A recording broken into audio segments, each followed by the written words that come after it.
Hi, it's Neil Sean here on your entertainment news with one of my favourite all-time rock legends, the one and only Mr. Chris Gnome. Lay back in the arms of someone, give into the charms of someone. Lay back in the arms of someone you love. Remember though, Chris, If you miss it, you miss out. so don't miss Chris today on your entertainment news. Lovely to see you. Thank you for having me. It's very nice to be here. Because it's always difficult, I think, when you're an artist and you've got a new material to promote, but everybody wants you to sing, it's like, whether it be Engelbert or whatever, you have to sing Release Me, or The Last Word, you have to do those songs. Yeah. But when you do it and they know the new music, that must be thrilling for you because It's great. And when you do a concert tour, which is what this was, and like in theatres, you do get a mixture, but they've come to see me. Yeah. So it's not like if you're doing a festival and you get a mixture of crowd who've come to see lots of people who are on the bill, then you tend to have to do the hits that they know, the Smokie stuff and the solo stuff I've done since I left. And I just maybe slip in a couple of new ones. But when you do a concert tour, I do 2.25 hours anyway. So it's a long time to fill. So I space it out. And I do all the old songs because they love that, You say it's a long time though, but for you, when you've got a big catalogue, it isn't, because it No, eats up, doesn't it? You must have to decide. Yeah, and as long as you balance them out right and you make it entertaining so that it's not getting boring. So now I'm going to do another one off my album, and you end up doing like 12 songs in a row. And now I'll do you an old one. But we don't. We do it like mix it up, and then we have a quiet bit and do an acoustic bit, and then get rocky at the end. So it's quite interesting, and you do get some people in the audience who you obviously have really come to listen to I'll Meet You at Midnight or Lay Back in the Arms of Someone or Alice or something, which we still do. But you get an awful lot of come to listen to the new stuff too, and when you're signing stuff, that a lot of them got the new album. So you think, well, that's all right. It's good. I'm glad to say that your lovely PR lady, Sharon, she delivered the album in a format I could play. Because, I know we have to live in a digital age, but I still like putting music on So do I. and soaking it in because I always go to this point of like, when I was young, I used to love Kate Bush and you had to listen to the album a few times. And I think that's lost for you as a songwriter because you make instant decisions. God. Not bothered about that. So you decide what you're going to buy, and you miss out on gems that I call slow builders. You think that's the same with a lot of the thing now. I think in the music business because when I think back to Smokie's first hit single, which was "If You Think You Know How to Love Me," and that came out in May, I think, of '75, and that actually wasn't getting played anywhere. So I remember having a conversation with Dave Most, who was the plugger for Rack Records, Mickey Most's brother, and I said, we're going to be the first group ever never to have a hit for Rack, And he said, don't worry about it, darling, it's going to be, And he did, he built it, but that was because he kept on. You could do that then, you can't do that now. And then it kept getting played and played and played, and at first it was selling like 10 a day. And after like a couple of weeks of being played a lot, suddenly it grew on you and ended up getting number 3 in the chart. So you couldn't do that now. And you had a chance to buy them if you didn't get it on the first or second week. You know what I mean? It was still there, visible. I think that's a different thing now for people. I know we sound like two Victor Meldrews, but it's kind of like... we are. But it's like that moment. And you mentioned Rat Records, a huge sort of part of your scene. What was it like when you got signed from there? Because I was reading your bio, and you decided to go professional at that glitterati of show business, Skegness Butlins. Well, nothing wrong with that, Chris. We've all done Butlins. But what was the, when you started, did you think at that point we could make a living out of this, or were you just young lads thinking? We hoped, I don't know if we knew or, we just didn't think of it that much. We just hoped we could. Yeah. We kind of felt that we needed to try because we were all, I left school when I was 15 and I didn't have any decent jobs. I had about 11 jobs in 2 years and I was playing in the group, really. That's what I wanted to do. And then we went professional in when I was about 17 and a half. And because we just thought this is what we want to do, and whether or not it was going to last. And of course we had problems, all of us, with our parents. You need something to fall back on. But luckily we managed to make it. I mean, we struggled for a long time because we used to go, we used to sleep in the back of the van and all that stuff. But it's great, really. When you look, I wouldn't like to do it now, but at the time it was well, you've fine. used a 5-star love, but the thing is, but it forms you, I think, doesn't it? Because your determination's there. Yeah. And I think, I mean, I was, as I say, looking at your bio, I didn't realise your mum and dad were Variety in big turns, and they went on to a royal. They were in a Royal Variety, weren't Well, they? my dad was, yeah. Was that in your blood? You know, you felt like. I think so. You know, I think so. I mean, it's not that I was that confident or anything when I was a kid, because I was quite shy. And I actually, if they used to say, "Go and sing for some," I'd be like, go and hide behind the sofa or something. But yeah, I mean, I grew up with it, and my mum was a dancer originally, then a singer, and my dad was in an act called the Four Jokers, which were like a kind of a variety act, you know, and they did comedy, knockabout, acrobatics, and what we need now. well, we don't get that anymore, do we? But they were like, you know, one of the best ones of their day, and like you said, they did a Royal Variety show and everything, and so I grew up with that. And I used to sometimes go to see them and everything. And by the time I was sort of about 10ish, they'd already given up the theatres, but they were still playing in clubs and stuff. So I'd go and see them quite a lot. And I guess it was and my granddad as well. They did it, as my grandma too. I know it's great for you, really, Chris. It's a bit like me. You end up doing it because you think, well, I'm not very good at anything else. That's right. That's right. And it was just sort of like a pull. But I never would have thought that I would have done it when you know, showbiz like they did. It was only the rock and roll thing, and then the Beatles in particular, that made me go, oh, I want to be that. You know, that's what I want to do. And I guess then because you've got it in your genes to be musical or whatever else, then it makes it easier for you to do than somebody else maybe. But you see, I remember seeing you on Top of the Pops, and you genuinely made me want to look at a guitar, because the way you played it, it seemed quite easy. I don't mean that awfully, but you know, when you watch people, you think, maybe I could do that. You know what I mean? Exactly. You know, when you see people, we could do it. Yeah, no, anybody it's like, can do you it. see people doing the keyboard, you think, no, not that hard. Yeah, and then exactly, they present you with the keyboard. You know. Yeah.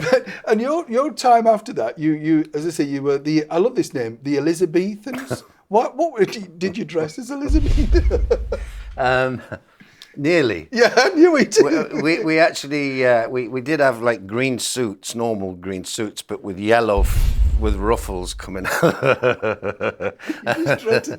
Thanks for telling everybody.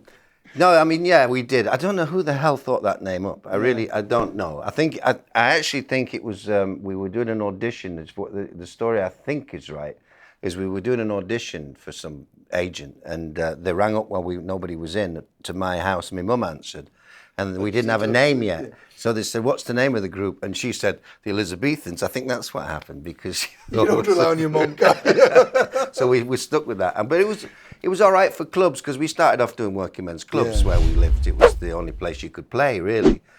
And then we graduated out of that and started to do dance halls and everything else eventually. And that's when we changed the name. But the next name wasn't much better anyway, so that was Kindness. So that was. But it sounds quite sort of of the era, though, doesn't it? Well, that's what it was. Yeah. It was during that was like during the flower power thing, and happiness, kindness, and peace and love and all that. So, but nobody could ever remember it, because it was difficult, you know.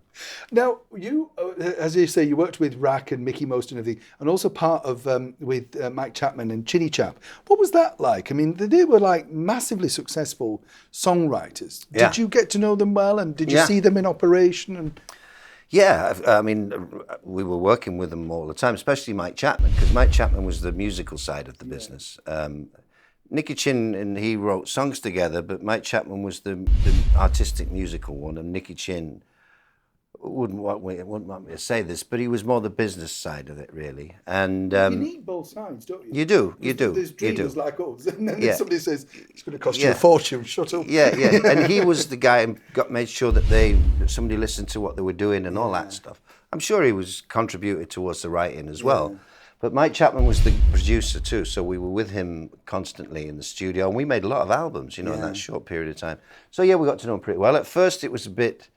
We were a bit, you know, in awe of the whole situation, because we'd had a couple of records out before, but it wasn't like this. This was like a proper And everybody who was involved in that situation, Mickey Most and everybody else, they were all very successful. Everything they'd done for the And last when 10 you're young, years. you're in awe of it. Yeah, of course. Because you're thinking, are we going to get dumped? Yeah, we hadn't done anything yet, you Yeah. know. So went in the studio, and it was all a bit nerve-wracking. Although we'd been in studios, as I say, we'd made 3 or 4 records already, but not like this. But we gradually, you know, we got used to that, and you get blasé after a bit. Oh yeah, well we'll double track that, Mike. Okay, you know, whatever. But and he was great, very talented producer, very talented writers, Nick and Chin and Mike Chapman. Yeah. But a great producer.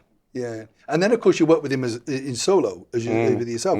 Now, because I think that's interesting that you kept that relationship, because you obviously built this good rapport, didn't you, with what he was doing. He was a good laugh too. Yeah. I mean, he could be a bit flash, but he was a great guy. And you had phenomenal success with your own stuff. You know, now that's quite nerve-wracking when you are in a big band that has had so much success. It's quite nerve-wracking to come out on your own, because you might have the confidence. You're always confident as the singer, that, you know, the lead or whatever, because you've got these others kind of behind you. But then when you're on your own, did you find that really challenging? Yeah, very scary. I mean, I only did that because I was asked to do this song, which in Germany, which was to do with a TV movie, and I recorded this song called Midnight Lady. And then I went way back to playing with the band, and we'd already kind of split up and come back together. So, but I went away and did that, and then it became a big hit, and this solo thing suddenly took off, and I had to decide which. So I went for the solo thing. And at first, because I had nobody with me either, because I didn't have. I mean, I quickly got somebody like a personal assistant to travel with me, but the first sort of few months, I was going everywhere. I thought, this is a bit weird, you know. Doing it all on your own. Yeah, and then getting to TV studios or wherever with people who I didn't know, you know, from the record company and stuff, and then having to go on without a guitar. The first hit, I didn't play guitar, and sing this song, Midnight Lady. It was very daunting, and I found it very difficult. You look really confident. I was looking at the videos, and you just look so ease, you know. Like, But, inside I was going, but it worked, you know. But then I soon kind of, I soon realised I need to be in a band. That's what I am. Yeah. I'm not a solo singer as per Frank Sinatra or whatever. You know, I need to be within a band. I'm the lead singer of a band. So I built a band around me, and I've had that ever since, really. Now, to me, I always say this to people who've had long careers like yourself and successful. I think you people would be great as real judges on things, because when you watch TV talent shows, as we did with Opportunity Knocks and New Faces, I love those shows because they'd have people like, you know, Ted Ray, a comedian, and if he was criticising, you think, well, he's kind of been around. Yeah, that's He right. understood it. That's right. And I watch these shows, I'm sure you do, and you think, well, you've had one hit, love. You know what I mean? And you don't know about the business. You know about marketing and branding. But getting up, as you say, in the back of a van, going to maybe 2 or 3 clubs a night, hoping you're going to be paid, hoping they're not going to start the bingo before you've started and all that. So what do you think to today's sort of, you know, not output, but groups and things? Is there anybody that inspires you and think, I quite like what they're doing, you know, musically? Oh, there's quite a few people who I like, you know, and I think you're right about those talent shows. I think the worst thing about it is the cruelty of it, and I think sometimes if you'd have done it yourself, you know, like I have, and like a lot of people, like you're talking about, Ted Ray's and all those kind of people had, and come up through the business, you're not that cruel to other artists, even if they're not good. You feel for them. You feel for them, yeah. So you don't. You can say that you're not good enough, but at the same time, in a gentler way. Yeah. But again, that's what sells it, I think. I probably like people like, ooh, you know, what did he say? But I think there's some great artists from that, you know, say from the X Factor. Leona Lewis came out of that. She's a fantastic artist, I think. There's people like Adele, obviously. I mean, everybody loves Adele. She's selling truckloads of records. And she deserves it. She's got a great voice. I think there's some great bands around. I'm not keen, you know, it's not my thing, this sort of the boy bands for teenagers, you know, like, you know, whoever they are at the moment. But when you were doing it, you were, I don't want to embarrass you, Chris, but you were a sex symbol for many young girls. And the band, no, but they were, you know, because you took posters out of magazines in those days, didn't you? Put them on your wall. And as we were saying earlier on, like picture bags and records and stuff. Yeah. Did you realise that when you were doing it? Because I love hearing, you know, when you have like Jimmy Osmond in. He said, well, I wasn't really aware of that because the record company never really told us that. You see what I mean? Well, he was pretty young when it happened. But I think, you must have known. Yeah, because the girls screaming. we did, of course. I mean, we got screamed at all the time, and it was great because we'd been as teenagers, we'd watched the Beatles and whoever, the Stones, all those groups being screamed at on the telly, and well, we won't mind a bit of that. And then, of course, when you get older, it's not the same as when you're a teenager, but still we got it. We got that screaming, and we used to get mobbed and stuff. And there's documentaries of us where we're at the dressing room after the show waving, and there's like 1,000 kids on the street all screaming and wanting, we want Smokie and all that. And it's like, wow, it's like amazing. When you had your first big hits, did you can be honest now because you're amongst friends, but did you go in? I bet your mum went in and bought the tracks, didn't she? The singles. I used to buy myself if I went to the shop. I don't know why. If I had it, I would go and buy my own product. Yeah, of course. Especially when you first get your first record comes out, you think, what's my record? Yeah. I'll have one of these, please. Moving it up. The worst thing is as you get to be on TV a lot, you can't do it then because if your face is on the front, it's like. I once went into, not so long ago, a few years ago, I was in New York and in Greenwich Village, and it was like one of these record shops, like these kind of cool record shops. And I went in, and on the wall was all the Smokie albums in New York, all the different, and I was really tempted to buy one then. I thought, do you know who that is? You must be though, because it's like, I remember, won't make you feel old, but I remember going into J.W. Thorne's in Dewsbury. Yes. You remember? Yeah, I do. do. They used to have radiograms and everything like that. And they were playing your album. And they also have the very rich sound coming out of those nice stereos, And I don't think I got stereo. I got one speaker record player, And you're thinking, wow, this sounds great. And they had, as you say, clipped all along a wire, the new album. Yeah. And I just thought, that to me was the excitement of by music, You wanted to be part of a group, you liked the sound, loved what you were doing. What I want to ask is there who, if there was a chance now, who would you like to write for personally? And is there anybody you'd like to duet with, living or not? Who would I like to write for? Anybody that sells millions of records, really. I'm just talking about going to Nashville to start writing over there with a new publishing company. And I don't know all that much about Nashville, but I mean, I've been there a couple of times. But there's an awful lot of artists there which aren't particularly well known here who sell loads of records. And they're amazingly popular, aren't they? Yeah, very. The idea is you go into your publishing company with maybe write with somebody else or whatever. And then they farm them out, and maybe you get some. That'd be nice. I quite enjoyed doing that in my latter years, And to do a duet with anybody, oh God, I mean any of the old rock and rollers, Elvis, Buddy Holly, John Lennon, anybody like that. Those were the people in that when you were a kid, you were watching them and thought, I want a bit of that. Yeah. Exactly. Or Dusty Springfield or somebody. I mean, from talking about girl singers, she was a great singer. I loved her voice and stuff. So I think, and my voice and hers would go very well, I think. So that would have been great. Yeah. Do you know I like you, Chris? Now tell me, when can we see you live again? In the next year, what you're doing? We tour. I'm going to Vietnam. I'm going to this place and that place, and we're trying to get a couple of tours going. One in Ireland and one in the UK. Oh, great! Yeah. But it's my profile needs to be higher in the UK because I haven't done a lot here, and I haven't had the success that I've had in other parts of Europe. Well, you're just mega across Europe, aren't you? You are mega. Well, I've had a lot of success, so people know me. Where here they know of Smokie, they don't know so much of Chris Norman. I'm trying to make that change because I know there's a big audience. I get an awful lot of things in Facebook and that from people in the UK saying, "Why don't you play here?" So I want to, and I'm trying to. We'll come and see you. Come back and see us as well. I think you're a fabulous guest. Chris Norman, thank you so much. Thank you. Lovely to see you. Great to talk to you.